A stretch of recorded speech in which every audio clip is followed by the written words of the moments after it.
Olá, pessoal, sejam muito bem-vindos aqui à nossa primeira aula no F2. Para quem não conhece, o F2 ele é um software gratuito, tá? Ele tem uma versão paga também, mas para as funcionalidades que a gente vai utilizar dele aqui, a gente pode sim utilizar ele de forma gratuita, que já atende muito bem às expectativas, tá? Hoje é uma aula introdutória, então a gente vai desenhar aqui um modelo, vai poder esboçar com o F2 os diagramas dos esforços internos, né? O diagrama das forças normais, forças cortantes, momento fletor, tudo que a gente fazia na mão. Vou apresentar aqui para vocês como é que a gente pode obter em um clique, né, no F2. É importante já no início aqui dessa aula destacar aqui, é importante a gente ter atenção com as informações que a gente coloca no software para a gente poder obter as informações corretas nos diagramas, tá? Então, vou começar aqui ativando já duas opções que são essenciais para a gente começar a desenhar, esboçar, né, o nosso modelo, tá? As opções são o grid e o snap. O grid, como vocês podem ver, ó, é a malha, então se eu desativar e ativar, vocês vão poder ver esses vários pontinhos, né, vamos dizer assim, né, que é a malha. A gente pode ajustar essa malha aqui, ó, a gente pode ajustar esse espaçamento tanto no eixo X, na horizontal, como no eixo Y, na vertical. E eu ativei também essa opção aqui, o do snap, que é para garantir que todas as nossas barras, né, todas as nossas linhas que a gente for fazer saiam de forma ortogonal, tá? Então, vamos começar aqui a desenhar, né, algumas barras. Para fazer isso, a gente clica nessa segunda opção aqui, ó, tá? E aí a gente vai clicar em qualquer, como é na nossa primeira barra, a gente pode clicar em qualquer ponto da tela, tá? Então a gente vai selecionar um ponto inicial e um ponto final. É interessante falar, pessoal, que aqui no canto superior esquerdo, ó, conforme eu vou mexendo no mouse, ele vai me mostrando o comprimento da barra que eu estou desenhando. Então, eu não preciso ficar contando por conta própria, né, cada espaçamento que eu estou colocando essa barra, porque ele já me diz automaticamente o comprimento em metros, tá? Então, a primeira barra que eu vou desenhar aqui é uma barra de 3 metros. Então, eu já cliquei no ponto inicial, agora eu vou clicar no ponto final, ó. Quando eu clico, ele vai aparecer as barras, colocando automaticamente os nós na barra, tá? Em seguida, ó, vou clicar aqui no ponto inicial novamente, e depois de 5 metros, clico no ponto final. Vou clicar novamente aqui, ó, onde eu parei, né? Até onde eu quero ir, 4 metros. E vou colocar mais uma barra aqui de 4 metros, tá, pessoal? Show! Desenhar as barras que eu precisava. Agora, eu preciso atribuir a essas barras, né, a esse material aqui, algumas características. Então, eu só consigo esboçar o diagrama aqui no F2 quando eu atribuo essas propriedades a esses materiais, né, as propriedades dos materiais nessa barra. Então, eu seleciono ela. Nesse caso, ela já está selecionada aqui, ó. Como é que eu consigo identificar? Ela está toda vermelha. Quando ela não está selecionada, ó, ela fica cinza ou então na cor preta, tá? Então, seleciono aqui, ela ficou vermelha, show. Clico nessa primeira opção aqui, ó, parâmetro dos materiais. No caso, essa opção ela já está selecionada, né, ó. Tá aqui a janela. Vou clicar aqui nessa opção de criar um material. Vou dar um nome para ele. Nesse caso aqui pode ser um nome qualquer, tá, pessoal? Nesse caso aqui eu vou dar o nome material 1. E aqui eu vou selecionar o tipo de material. Nesse nosso exercício aqui, como é o primeiro, vou mostrar para vocês na aula 2 em relação a esse tipo de material, mas vamos selecionar aqui, ó, que no próximo exercício a gente vai utilizar essa opção, concreto isotrópico. Geralmente, o tipo de material, como a gente só quer saber do diagrama de esforços internos, né, normal, cortante, fletor, isso não vai mudar muito. Então, vamos colocar esse daqui, que depois a gente vai especificar, entender mais sobre o que esse tipo de material pode mudar, tá? Então, clico aqui, ok? Eu só consigo atribuir, pessoal, as propriedades do material se ele estiver selecionado, tá? Então, ó, clico em atribuir e atribuo. Só que antes de atribuir, eu quero falar para vocês que aqui, ó, eu selecionei o material, e aí, dependendo do material, ele vai me dar essas informações aqui, ó, do módulo de elasticidade, por exemplo, MPa. E essas informações eu posso editar, tá? Então, se o material for concreto isotrópico, mas não tiver essas informações, eu consigo, sim, editar. Inclusive, esse módulo de elasticidade, ele dá em norma como é que a gente pode calcular, né, dependendo do FCK, tá? Então, vou clicar aqui em atribuir. ele ficou na cor preta, ó, então significa que deu certo, ele atribuiu. E agora a gente vai atribuir algumas características das seções. Então, clico de novo, seleciono de novo todas as barras, venho aqui, ó, nessa segunda opção, propriedades das seções, e vou dar um nome aqui, ó, para essa seção. Nesse caso, vou botar aqui, ó, seção 1. E aí, vou selecionar o formato, né? Qual a geometria da minha seção. Nesse caso aqui, é um retângulo. E aí, eu clico em OK e coloco aqui, ó, as informações tanto para a altura como para a base. Nesse caso aqui, eu vou usar as dimensões de 500 milímetros por 200, tá? Perceba que quando eu edito essas informações, ele me dá o centroide, né, que é o y barra, ou seja, a metade da altura, no caso do retângulo, me dá informações sobre área, momento de inércia, tá? Então, é super útil também, porque já calcula automaticamente. Show? E aí, colocando essas informações, a gente clica aqui em atribuir, ó. Pronto, ele mudou de cor, então show. Atribuiu. E agora, gente, a gente vai colocar os nossos suportes, né? Então, para colocar o suporte, para colocar o apoio, eu tenho que clicar no nó que ele está posicionado, tá? Nesse caso aqui, no meu modelo, tem um apoio aqui, tem um apoio nesse outro nó. Vou começar aqui atribuindo um apoio a esse nó aqui, tá? Então, clico nele, ele tem que ficar vermelho.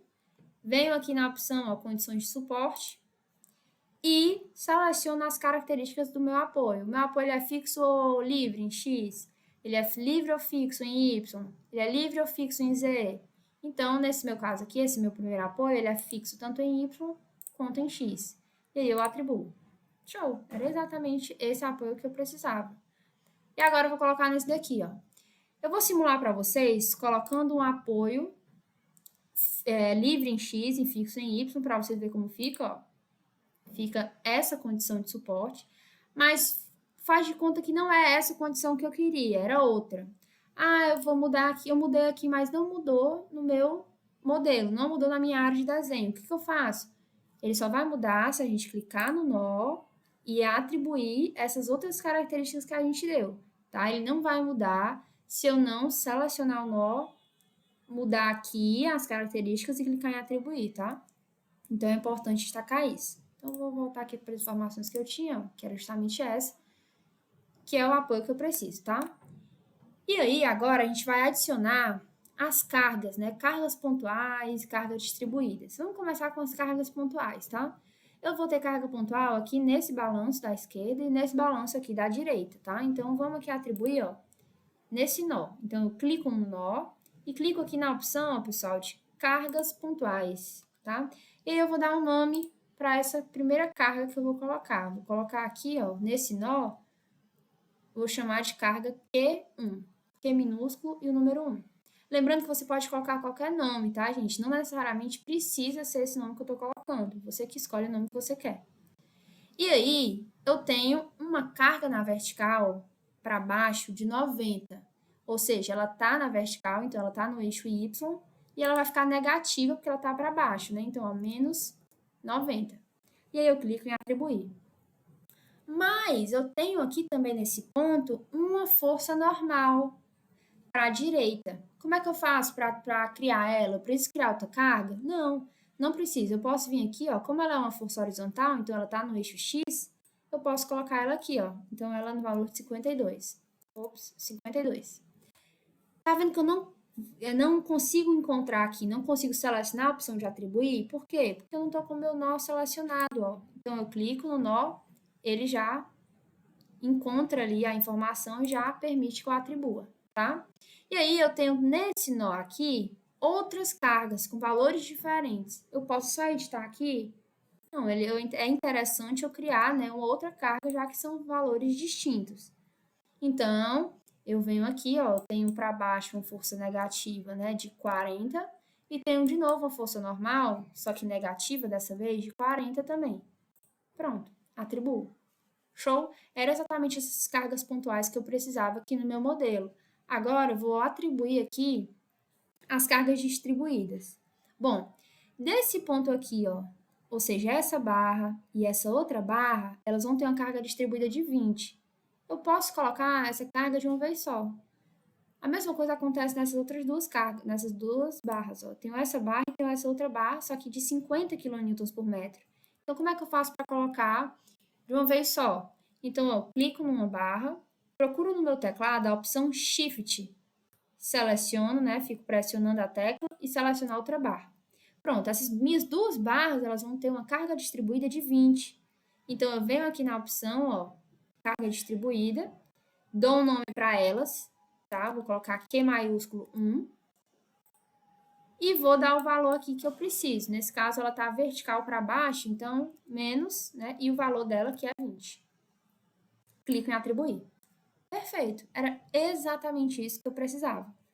E aí, agora, eu preciso atribuir 50 kN por metro nessa barra e 50 kN por metro nessa outra barra. Como é que eu faço? Mesma coisa, seleciono uma das barras, pressiono a tecla Shift e clico na outra barra. E aí eu venho na opção que já está ativada, ó, da carga distribuída, e crio uma nova carga, já que são valores diferentes. Então, Q2, e vou dar um valor aqui, como é de 50 e está para baixo, menos 50, tá? E atribuo. Pronto. Esse é o modelo que eu quero esboçar o diagrama dos esforços, né? Então, ó, eu já coloquei as propriedades do material, então eu consigo colocar, esboçar aqui, solicitar que ele crie os diagramas, tá? Só que antes disso, eu quero mostrar para vocês outra funcionalidade que ele tem, que é de cotar. Porque agora, ó, eu não consigo saber só olhando o tamanho de cada barra. Então, eu posso vir aqui nessa opção número 4 e inserir, ó, essas dimensões. Como é que eu vou inserir? Eu clico na opção, tá? Clico num ponto inicial e num ponto final e coloco a direção que eu quero. Então, clico num ponto inicial, clico no ponto final e arrasto até a direção que eu quero e dou um clique. Mesma coisa, ponto inicial, ponto final, arrasto e dou um clique. Ponto inicial, ponto final, arrasto e dou um clique. Pronto. Já estou com o meu modelo aqui, com todas as minhas barras cotadas. E aí, agora, vamos lá para a parte que a gente estava mais, né, interessado, que era esboçar os diagramas. Então, se eu clicar aqui na opção, ó, forças normais, ele vai solicitar que eu salve, né, esse arquivo. Então, eu vou dar um nome aqui, vou salvar, tá? Ele vai esboçar aqui o diagrama dos meus esforços normais. Se eu clicar aqui, ó, ele vai esboçar o diagrama dos meus esforços cortantes. E se eu clicar nessa última opção, ele vai esboçar o diagrama do momento fletor. Mariana, eu queria muito saber os valores das reações, mas não está aparecendo. Como é que eu vou saber? Bom, você pode vir aqui na opção, ó, Display, tá? E clicar nessa opção aqui, ó, valores das reações. Quando eu clico nisso, nessa opção, ele vai ativar aqui, ó, os valores, as direções, se é positivo, se é negativo, tá? Mariana, eu queria que ficasse um pouco melhor de visualizar sem essas representações aqui dos suportes, ó. Então, eu posso vir aqui em Display, desativar a opção de suportes e deixar só as reações. Show? E aí, ó, eu vou ter todos os diagramas que eu precisava. E aí, eu posso criar, né, um step aqui, ó, de 0,5 para 0,5 metros as cargas. Então, ó, coloca aqui o valor, posso configurar aqui, né, as opções e vir aqui, ó, e clicar aqui nos step lines ou step valores, né? E aí, ó, ele vai me dar o valor no intervalo que eu coloquei. Então, de meio metro, ele vai me dar os valores, ó. Aqui nos esforços normais, isso nem vai influenciar tanto, mas se eu vir aqui, por exemplo, no cortante, ó, em cada inclinação diferente, eu consigo saber o valor dela, né? Então, mesma coisa no aumento, ó. Em cada intervalo de 0,5 em 0,5 metros, eu consigo saber o valor. Show? Então, essa é a nossa aula de introdução sobre o F2. Se você ficou com alguma dúvida, comenta aqui embaixo que eu posso te ajudar. A aula 2, a gente vai ver mais alguns spoilers aí de outras funcionalidades, então acompanhem. Se você gostou do vídeo, curte aqui e se inscreve no canal, tá? Até o próximo vídeo. Tchau, tchau!